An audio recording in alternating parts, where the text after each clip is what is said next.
Can you fool the Satan? Is it possible to fool the Satan? This is our topic today. Welcome to Elul Kollel Baker. By popular request, we're going to continue this Kollel after the month of Elul as well. We're going to miss a couple days because of Yantif, because of Rosh Hashanah and so on, but we will be continuing after Rosh Hashanah as well. And I look forward to doing these classes and to hearing your feedback. Today's class is sponsored anonymously by Anonymous, but in loving memory of Aaron Shmuel ben Avraham, fondly known as Andy, who recently passed away, and today's class is the Elul Nishmasai for the elevation of his neshama. Amen. There's a very interesting thing about this coming Shabbos, and that is that it's Shabbos Mevarchim. It's the Shabbos before the new month of Tishrei, which normally would be a Shabbos of blessing, which means as follows. Every month of the Jewish months, the Shabbos before Rosh Chodesh, we bench the coming month. Special prayer that we say in Shul, we actually, as per directive of the previous Lubavitcher Rebbe, we say the whole Tehillim before davening as a preparation. And then when it comes during davening, after the reading of the Torah, we say Misha Berach, it's a special prayer, blessing the coming month for very important things. The exception is this week. This week is the Shabbos before Rosh Hashanah, which is the new month of Tishrei, and we don't bench this month. We say Tehillim, and we call it Shabbos Mevarchim, the Shabbos of blessing, but we don't actually say that tefillah, we don't actually say the Misha Berach when we are benching the coming month. And it's strange, because if there's any month that we need blessings, it's the month of Tishrei, because this is the month, of course, that has Rosh Hashanah, when Hashem is judging us and deciding what's going to be the whole year. It is the 10 days of Tshuvah, culminating with Yom Kippur. A lot is going on in this month, which is going to impact the rest of the year. So we need as many blessings as possible. We want this Rosh Chodesh to be benched in the maximum way possible. Yet we find that all Jewish communities, regardless of the custom, regardless of the origin, we all have the same thing. We don't bench, we don't bless this month of Tishrei. Why? Now, it's brought in Hayom Yom, the Rebbe brings, that our Rabbeim have taught us that it's benched by Hashem. Hashem benches this month, Tishrei, and with the blessing that Hashem benches the first month of the year, we get the opportunity and the strength to be able to bench every coming month after that.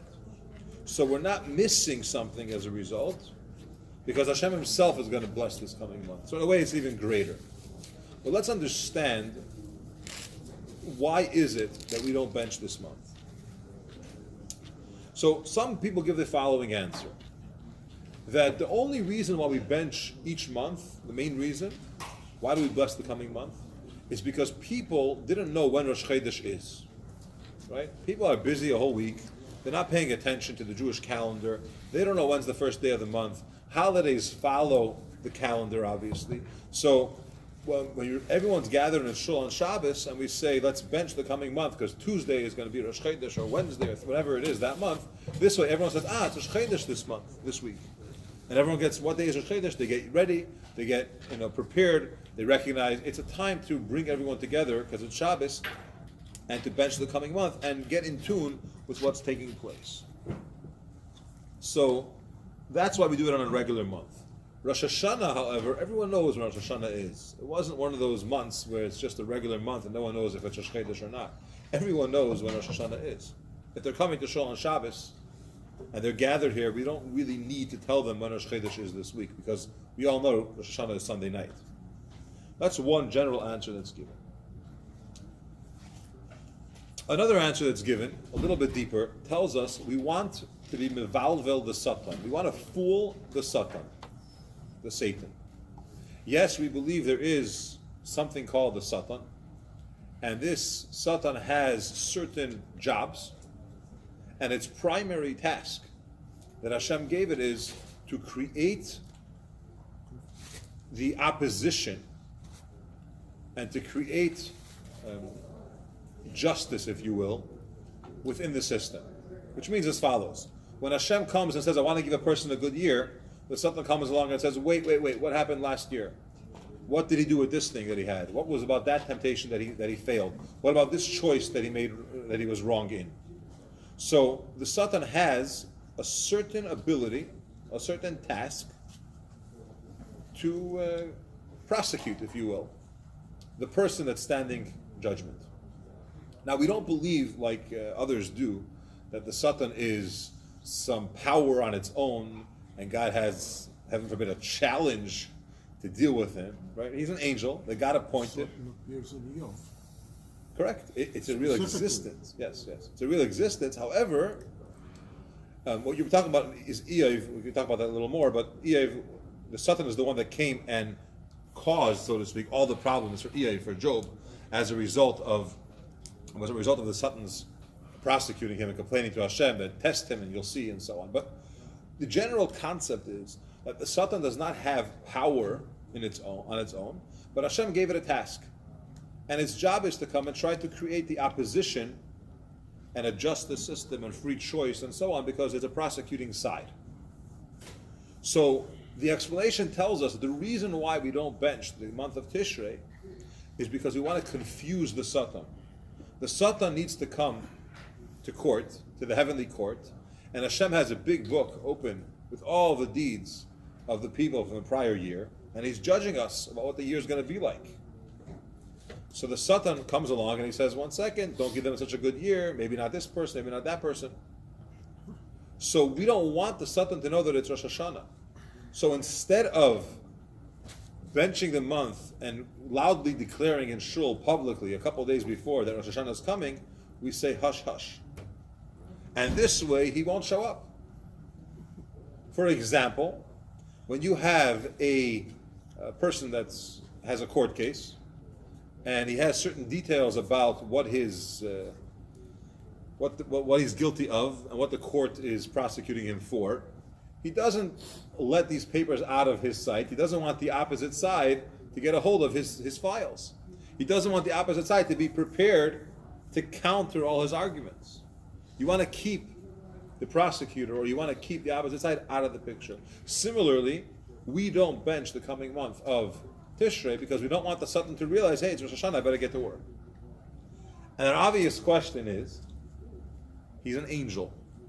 He knows exactly when Rosh Hashanah is, whether you announced it in shul or not. We all know that Rosh Hashanah is coming. An angel, it's his main job.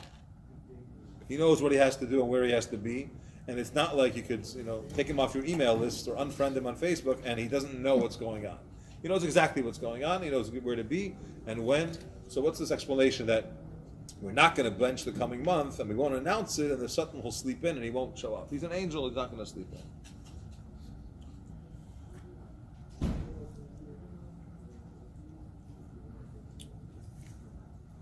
If we talk about the concept that you're able to fool the Satan, so maybe we could just escape altogether. Can we skip countries, run away, not show up? Is there some way, once you're on the topic of fooling the Satan, assuming that it's somehow possible, maybe we could just hide, maybe not show up. Maybe there's other ways.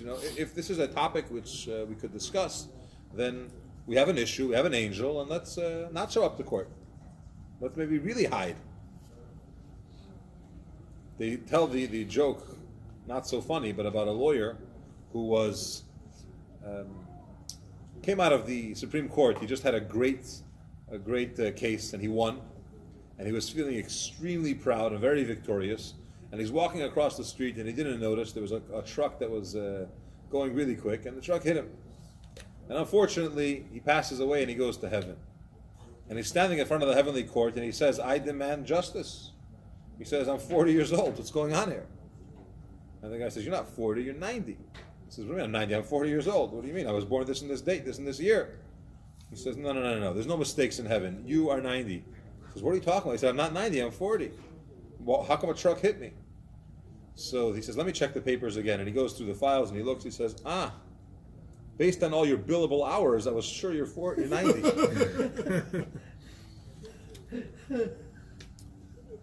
Can you fool heaven? Can you fool the Satan?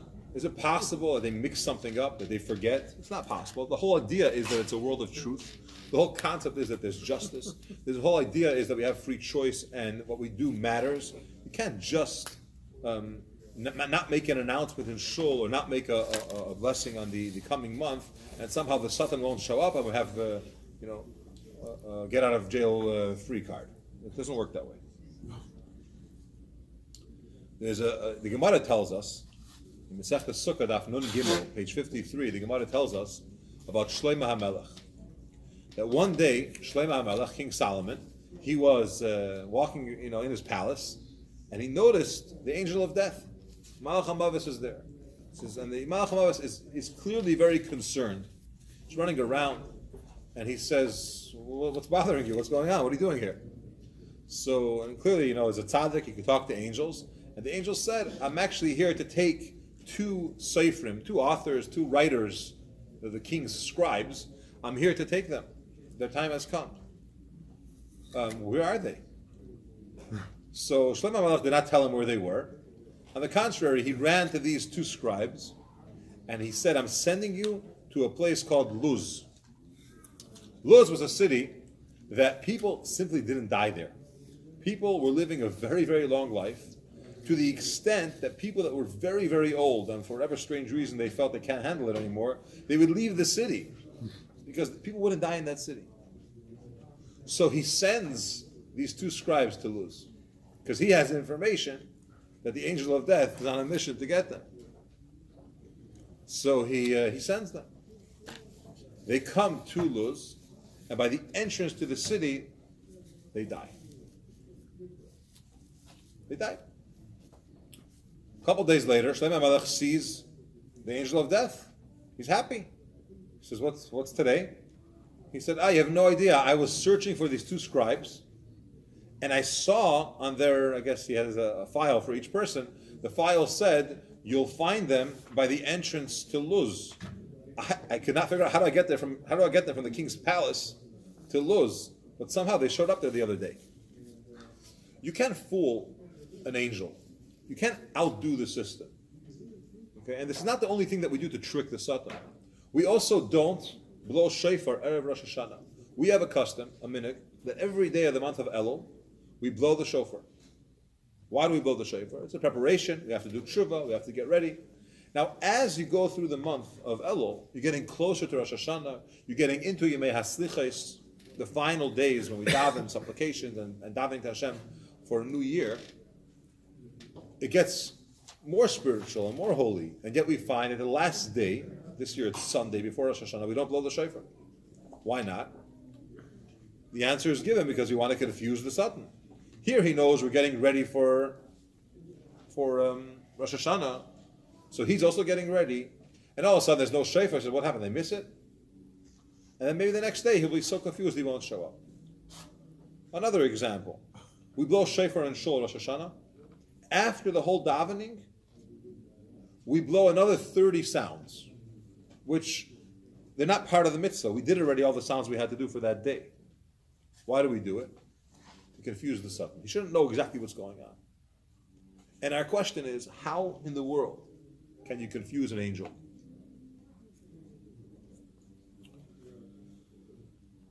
There's an old story, true story, about a very stingy person. This fellow was very wealthy and very, very stingy. People came to him with all types of requests for money, for help. And he couldn't part with anything. He would never help anyone. To the extent that he developed a name as a mean person, as a cruel person. People would come with various different problems, heaven forbid, and beg for help. And he wouldn't help. And this time went on, and this wealthy person became even wealthier, and the requests were continuing to come from all parts of the world asking him for money, and always his door was shut. He always told them no. One day, he's traveling, it's in the winter, and he's traveling together with his coachman in a very beautiful coach, and it's warm in this coach, and this bitter cold day he's traveling, and they hear someone crying. And then the cries get louder, and you hear several people that are crying for help. So he tells the coachman, I can't handle this. Who's crying? They veer to the side of the road and they see that there's a family shivering in the cold. They're not dressed properly for the winter. Their wagon is so frail.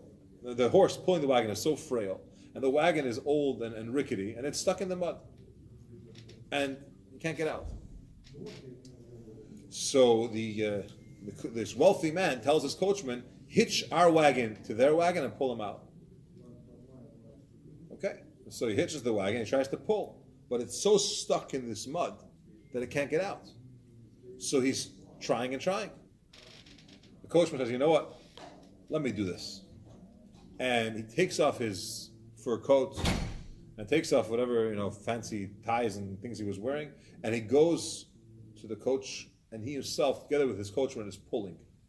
And he's pulling, and he's getting muddy and dirty, and he pulls and pulls and pulls. Finally, he gets out. Anyway, years pass, and this fellow passes away. He comes to heaven, and the Satan is there, and he says, listen, you are going straight to hell. Gehenna, that's a life. You know how many people you disappointed? You know how many people you denied helping them, and you had the ability to, and you didn't want to? So the good angel comes running, and he says, one second, he helped a family. He says, okay, so he helped the family, but it doesn't even out. He says, no, let's get the scale. And on the scale, they put the wagon of this poor family, the horse, the father, the mother, the two little kids, and it was almost tipping, and then he took all the mud that he got dirty on him, and the good angel puts it there, and he weighed the scale down, and he won. And he was meritorious. There are certain things that we do. We're not fooling the Satan. We're working within the process, if you will, which allows us to be meritorious. The Rebbe says like this, in Lekutei Sichos Chelek Chav Daled, page 224, the Rebbe says like this. We're not asking the Satan, or we're not trying to confuse him that he won't know when Yom Tov is. What we want to do is we want the Satan to feel that the Yidden are coming to Rosh Hashanah after such a deep Tshuvah that he has no chance against them. We want to create a scenario where the Satan feels whatever argument I'm going to tell Hashem against the Yidden, they did Tshuvah already. When you come and you have they have a saying, show me who your lawyer is and I'll tell you if you're guilty or innocent. That the bigger the problem, the greater your lawyer.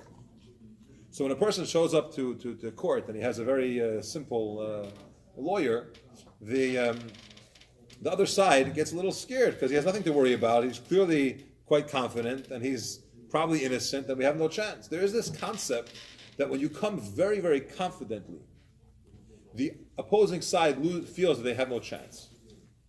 So the Rebbe says, what we're trying to do to bilbul ha-Satan, confusing the Satan, is not that we're going to trick him what day it is today. He knows what day it is. He's a malach. However, we want to show him that he has no chance against the Yidden because we did Tshuvah already.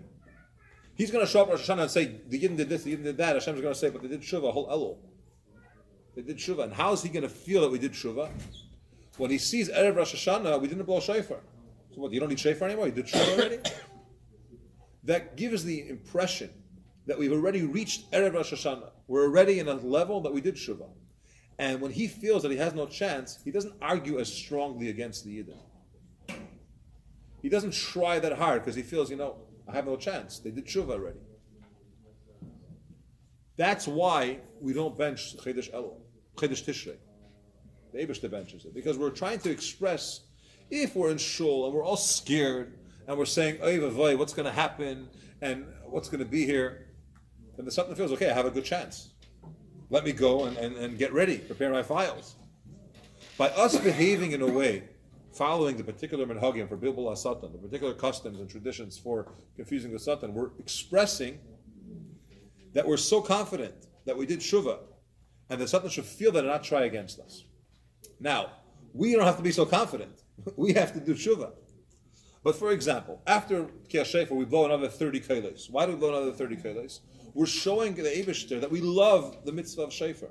We're not doing the bare minimum. We're not doing it just enough and then we want to run home and eat because there's a long davening. We blow another 30 kolos. When the Satan sees that you didn't have a hidur mitzvah, that we're not just doing a mitzvah bare minimum, but the evet, just not to get punished. You're doing it happily and you're doing a little extra, we're allowed. You're doing it the best way possible. He says, I'm going to go and tell the Eibishter that these Yidden are bad. Look how good they are. Look how much their whole life is Eibishter. The whole life is Torah mitzvahs. All they care about is doing the right thing in a spiritual way, in a holy way. I have no chance against that. So the answer to our question is, can you fool the Satan? You can't fool the Satan. But you could create a level of Tshuvah that the Satan sees, I have no choice, I have no chance against them. And when he feels that, he doesn't even try. In addition to these minhagim that we do, there's a story about famous shliach, Rabbi Shlomo Kunin. He's a shliach in California. He once had an issue, a financial issue, where he owed a lot of money, and it was in court. It was a big problem. They were threatening to take away some of the school buildings and shul buildings. It was a very difficult and dangerous situation. He's in court, and from the court he called the Rebbe's office, and he told the secretary, Rabbi Chadakov, he said, I'm stuck here. I don't know what to do. My lawyers tell me that there's very little chances, and the building is in danger, and it's too much money that we owe in one shot. What are we going to do? We have to save these institutions. It was one of the depressions, some very difficult time in the economy. And he was stuck. So Rabbi Chadakov told him, wait. And he comes back, or he told him, I'll call you back. He comes back on the phone, and he says, you should be very, very besimcha. Be as happy and joyous as you can. So if you know Rabbi Kunin, he hung up the phone and he started to dance in the courthouse. And not just a little bit to be yates on the side. He was making somersaults and dancing and singing, and anyone around him was dancing with them. It was a very, very happy situation. Now most people in court, they're not usually, at least not on the way in, they're not dancing. But the other side that saw, whatever the bank, whoever it was, saw him, and they saw that he was dancing and singing, they realized, one second, if the guy either lost his mind, or he's so sure that he's okay with whatever arguments he has, that we're not going to have a chance against him. So instead of going and fighting their initial case, what they were planning on doing, they came up with a plea bargain, with a compromise. And they said, let's restructure this. And they gave him certain offerings for certain type of things to be able to do it. And he agreed, and they didn't take away any of the buildings and so on. The concept is that when we show up Rosh Hashanah, and we have a certain simcha, we have a certain hidur mitzvah, we're not all scrawled up and scared and barely could have a yantif. Rosh Hashanah is a day that we're supposed to, the Shulchan Aruch tells us, we dress in fine clothing. And we have to eat sudas yantif. And we have to have simchas yantif. Yes, it's a serious time. Yes, it's a yemadin. We don't spend time in dvarim b'teilim and idle talk. And we say as much tilim as we can. And we daven, and it's a very auspicious time, an important time. But at the same time, it's a joyous yantif. It is a yantif. And we have to be happy with that yantif. And we have to have meat and wine and be b'simcha. When we do that, we show the Satan that we're not scared. We're serving the Eibishter. The Eibishter gave us opportunity to do Tshuvah, and we did Tshuvah, and we'll continue to do Tshuvah. And everything will be fine. And when he sees that, he doesn't argue against the Yidden the way that he was initially planning to do so. There's a Gemara Yerushalmi which tells us that the blowing of the shofar on Rosh Hashanah, the bilbul hasatam that happens is he thinks that maybe that's the shofar of Mashiach. When he hears that may be the shofar of Mashiach, the Gemara says, he all of a sudden says, 1 second, I have no chance anymore. The world is so good, and the Yidden accomplished so much, and Mashiach is coming, that what am I going to come and argue? What am I going to say?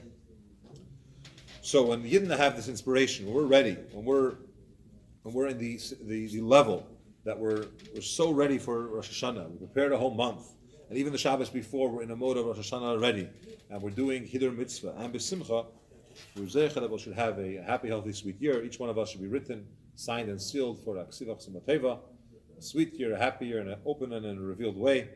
Of course, the coming of Mashiach. We will, Mitzvah Hashem, continue Sunday, Erev Rosh Hashanah. We're not going to have class, but following Yantif will continue, and should be a good Yantif.